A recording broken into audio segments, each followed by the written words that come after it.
www.radiovox.org. Boa noite, ouvintes da Rádio Vox. Aqui quem fala é Edson Camargo. Estamos aqui, eu, Alex Pereira, Christian de Rosa, acompanhados do professor Olavo de Carvalho, que vai comentar com a gente aqui, sobre esse achado, esse documento da KGB, que o Mauro Abranches está divulgando. E vamos conversar com o professor, vamos colocar aí, expor os devidos cuidados em relação aos nomes que estão ali, os devidos cuidados em relação ao estudo desses documentos. A gente vai tratar tudo isso agora com o professor Olavo de Carvalho. Tudo bem, professor? Tudo bem, vocês aí? Beleza. Por aqui tudo bem. Na correria, mas tudo em paz. Minha participação vai ser curta, porque eu ainda estou gripado, estou de cama, levantei só para vir aqui. Né? Mas esse assunto não pode esperar, realmente. Sem dúvida. Então, o que aconteceu ali foi o seguinte: praticamente toda a bibliografia brasileira sobre o golpe de 64 afirma que não havia perigo comunista nenhum, que o perigo era irrisório e que tudo foi apenas uma manobra da direita fascista para tomar o poder, derrubando um presidente legalmente eleito, e que todo o anticomunismo era pura paranoia, tudo loucura.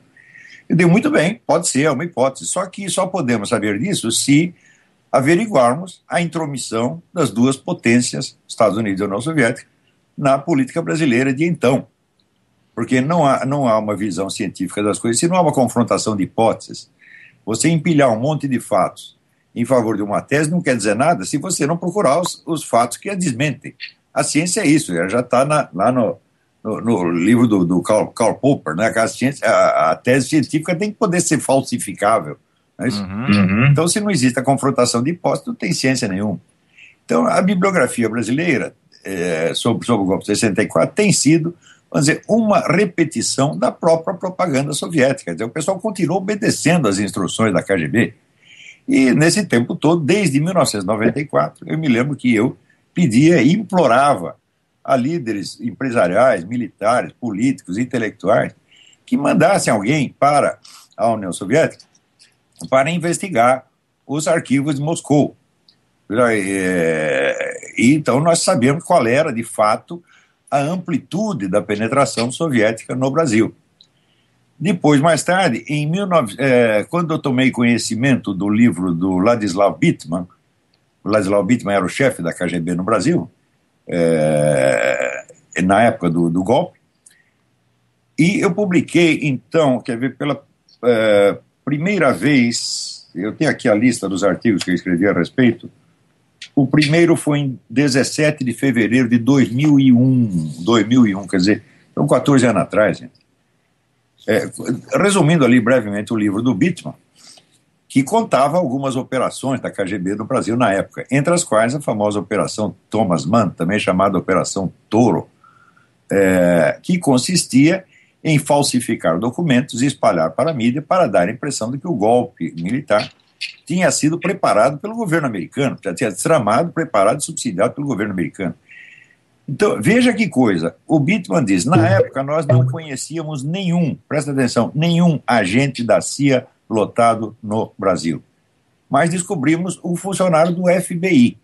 Então falsificamos uma carta do Departamento de Estado para este agente do FBI, cumprimentando-o pelo sucesso da operação, isso é, do golpe, né? E espalharam isso para a mídia inteira e todo mundo acreditou. E daí o mito de que o golpe começou em Washington se oficializou e continua sendo propagado até hoje em milhares de livros, em tudo quanto é curso universitário e curso secundário no Brasil. Quer dizer, é mitologia oficial estabelecida. A própria Comissão da Verdade é baseada nisso aí. Tá certo? E eu sempre dizia o seguinte, gente, tem que verificar os documentos da KGB. Se nós não sabemos a amplitude da penetração da KGB no Brasil na época, nós não podemos responder duas perguntas. Primeiro, havia realmente um risco comunista na época? Né? E segundo, o golpe teve suas razões de ser ou não? Não se trata, evidentemente, de tomar partido de um regime extinto, um regime que na época eu combati pessoalmente, com risco de vida até, né? Mas simplesmente de dar um rumo decente à historiografia brasileira. Muito bem. Então, eu pedia que as pessoas, até na época, o falecido Nelson Leman da Silva, ele conhecia um historiador russo que morava em Moscou, estava em Moscou, e que tinha morado no Brasil e falava português perfeitamente. E eu propus, falei, vamos juntar aí $500 por mês. Na época eu não tinha nem $20. Se eu tivesse, eu teria financiado eu mesmo. Vamos mandar $500 por mês para esse cidadão, que se chamava Alexandre, não sei das quantas, e ele nos tirará cópias dos documentos e nós saberemos o que realmente se passou no Brasil na época, né? Ninguém quis, ninguém se interessou, alguns riram da minha cara, etc, etc. Bom, muito bem. Escrevi uma dezena de artigos, mais de uma dezena de artigos, falando do livro do Bittman, e dizendo, vocês têm que entrevistar esses caras, já que vocês não querem averiguar o documento, pelo menos entrevista o sujeito que já publicou um livro em 1985. E eu já cheguei atrasado no campo, quer dizer, o meu primeiro artigo foi em 2001, né? Deixa eu ver aqui, 12 de maio de 2001, o artigo chama-se Mentiras que Rendem. Depois voltei de novo ao assunto, no artigo Credibilidade Zero, de 2012, Passado e Presente, de 2004, um artigo chamado Nem um Pouquinho, de 2013, Porões Lacrados, de 2004, A História Invertida, de 2013, O Mito da Imprensa Nanica, agora em 2011, e assim, insisti. Todo mundo fez ouvidos de mercador, ninguém queria saber, nem mesmo o pessoal da direita, né, que se diz da direita, sei lá. Bom, parece que a desinformação, que eu acho que é o tema-chave para a gente compreender as coisas aqui, professor, ele tem um poder de modelar a percepção das pessoas, não só a apreensão de uma nova versão da história, mas parece que ela desnorteia totalmente o senso da realidade em relação a alguns assuntos, né? Sim, nós temos que distinguir duas coisas. Uma coisa é propaganda, outra coisa é desinformação. Propaganda Exatamente. É quando o partido ou o movimento interessado fala bem de si mesmo e mal do adversário. Desinformação é quando você consegue fazer um canal do adversário falar contra ele mesmo. Então teria que ser, vamos dizer, publicações conservadoras, deputados conservadores, e esses foram usados abundantemente. Sim, então, eles conseguiram bloquear as investigações durante meio século. Isso aí vem nem no tempo dos militares, eles queriam saber disso aí, você está entendendo? Mas a informação que os militares tinham sobre a KGB no Brasil era irrisória, não sabiam quase nada. Tinha uma vaga ideia, tá entendendo? Mas é claro que depois da abertura dos arquivos, quando cai a União Soviética, e os regimes do leste europeu começam a se liberalizar, eles imediatamente fundam institutos para pesquisar o seu passado e abrir esses arquivos. Isso aconteceu na Romênia, na Polônia, na Tchecoslováquia. Tá certo? Então a documentação ficou abundante de repente. Nos Estados Unidos e na Europa, isso mudou completamente a visão que se tinha da história soviética. Os livros publicados na última década, que usam esse material, essa documentação, são milhares e milhares. E hoje já se sabe coisas extraordinárias. Quer dizer, a visão popular da União Soviética já está superada há muito tempo. Mas no Brasil, só que no Brasil, já dizia o Raimundo Abelio, no Brasil o movimento das ideias não obedece o tempo histórico, obedece o tempo geológico. Quer dizer que para o sujeito perceber, né, você dá a premissa maior, a premissa menor. Para o nego tirar a conclusão, precisa esperar mudar a camada geológica. Né? Professor, o senhor escreveu um artigo em 2001, O que é desinformação? O ABC da desinformação em janeiro de 2013, a desinformação da desinformação em 12 de julho de 2011. E mais alguns usando esse termo. Quer dizer, ninguém pode... E o senhor deixando claro ali, né? Até num deles aqui, no que é desinformação, né? Invenção pessoal de Lenin, a desinformácia, consiste em estender sistematicamente o uso da técnica militar de informação falseada para o campo mais geral da estratégia política, cultural, educacional. Ou seja, em fazer do engodo, que era a base da arte guerreira apenas, o fundamento de toda a ação governamental e, portanto, um instrumento de engenharia social e política. Isso transformava a convivência humana inteira numa guerra integral e permanente. Parece que a gente não aprendeu essa lição ainda aqui. Até agora não aprenderam. Mas bom, continuando. Sim. Ninguém pode alegar ignorância. Eu avisei 1000 vezes, escrevi cartas, escrevi mensagens para diretores de jornal, Tá certo? Eles todos estão sabendo tudo isso e colaboram, então, para a manutenção dessa tremenda mentira que é a história oficial de 64.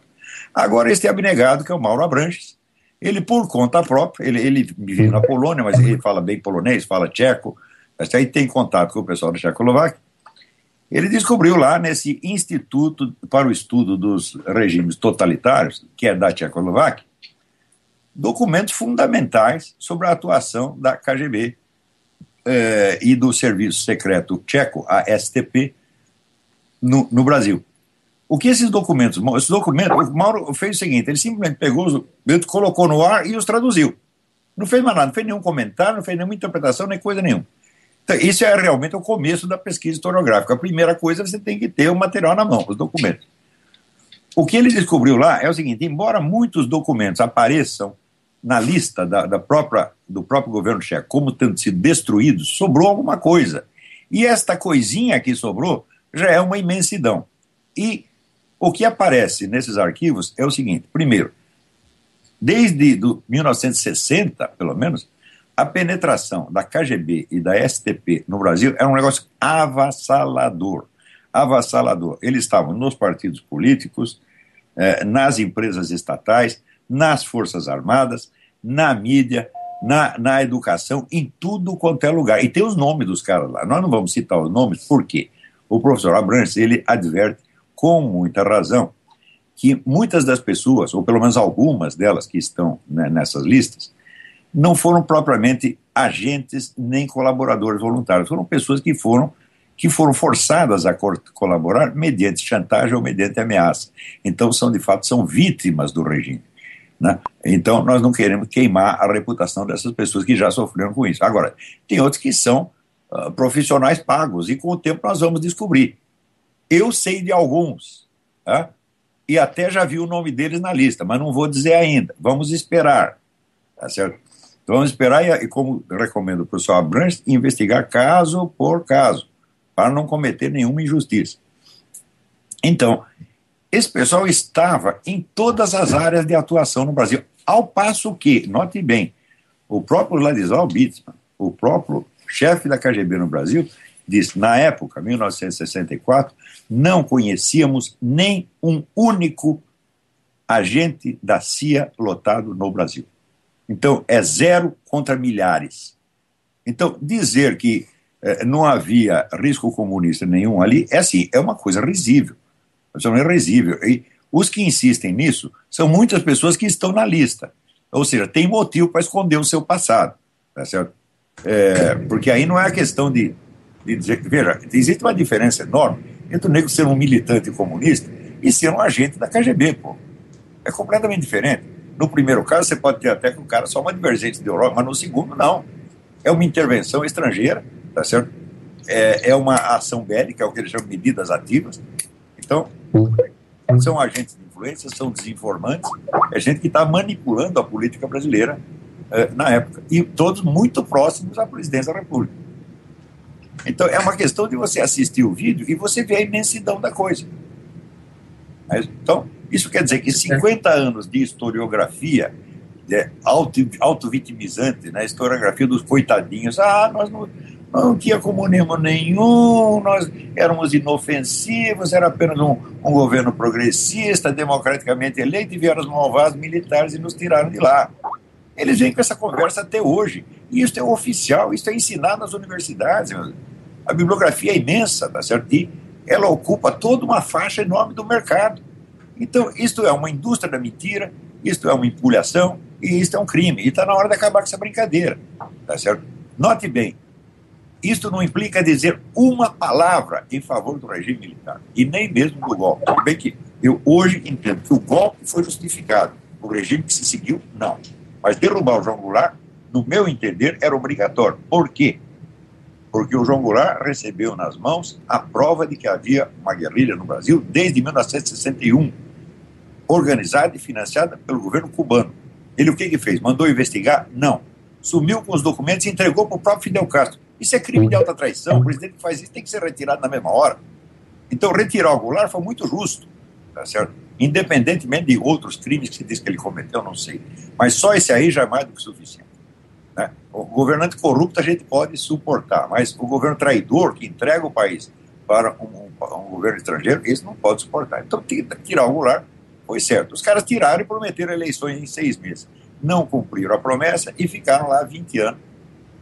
Na área econômica fizeram algumas coisas boas, mas na área política e cultural praticamente destruíram tudo. Então ninguém está aqui para defender o regime. Nós estamos aqui para defender, vamos dizer, a lisura e a idoneidade no exercício da ciência histórica. Professor, toda a bibliografia nacional, ela vale como documento que expressa o interesse e os valores de uma das facções em luta. Vale como documento bruto. Como o trabalho científico não vale nada. Afirmo isso a todos. Está aqui, ó. Esse livro do Hélio Gaspar, tão celebrado, só conta um lado da história.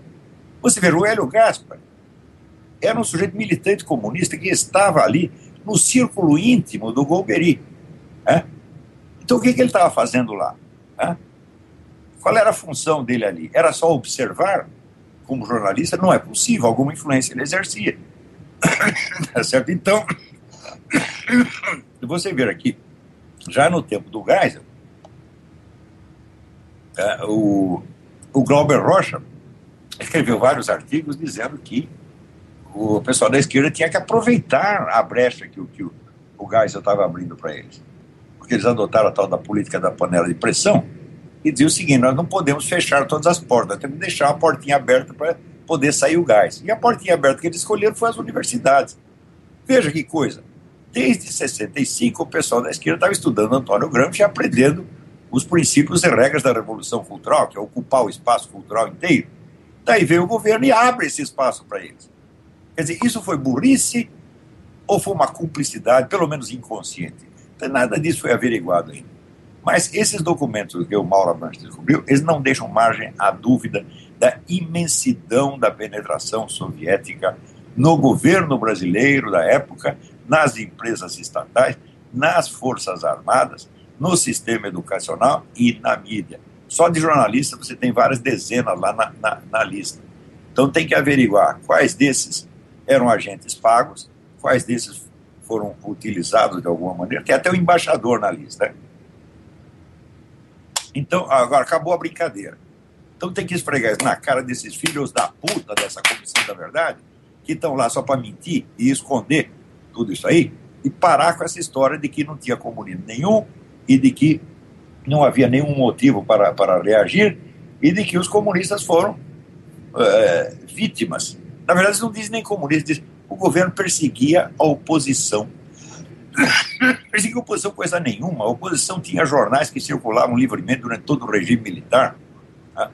O que eles perseguiam foi só a esquerda armada e ao mesmo tempo que alisavam a cabeça da esquerda desarmada, que era a esquerda gramsciana, que acabou saindo vitoriosa na história. Então foi isso que aconteceu. E é preciso fazer, parece, uma comissão da verdade paralela aí, né? Não, essa comissão da verdade tem que ser extinta. Ela é um crime em si. Ela é uma manobra de falsificação completa. Porque é claro que você quer saber a verdade. Eles dizem, vamos abrir os porões. Eu falei assim, mas escuta, mas os porões da União Soviética já foram abertos. É só ir lá e pegar o material. Vocês não querem? Por quê? Por que querem esconder essa parte? Porque esta parte é muito pior do que tudo que a ditadura fez. Pô. Você não pode esquecer que só no período da ditadura, né, os regimes soviéticos que estavam orientando e subsidiando a esquerda nacional praticamente inteira, inclusive grupos ditos nacionalistas, você vai ver na lista, né? Essa matou mais de 20 milhões de pessoas só nesse período, de 64 até 84. Ou seja, e era com isso que essa gente estava colaborando, porra. Não só por adesão ideológica, mas porque eram profissionais pagos. Então a imensidão dos crimes comunistas no mundo teve muitos cúmplices no Brasil. E está na hora de eles não querem abrir os porões, vão abrir os porões, sim. Está na hora de criar uma comissão da verdade verdadeira, né? Porque essa que está aí é uma empulhação, é uma farsa, é uma mentira, né? Que a única ausente na história é a verdade, né? isso aí é a comissão da verdade, não é comissão. Só uma letra está errada. Comissão da verdade, né? É comissão com E e C cedilha. Tá Pois certo? a verdade brilha pela sua ausência, né, Olavo? Claro, a verdade, sua ausência preencheu uma lacuna.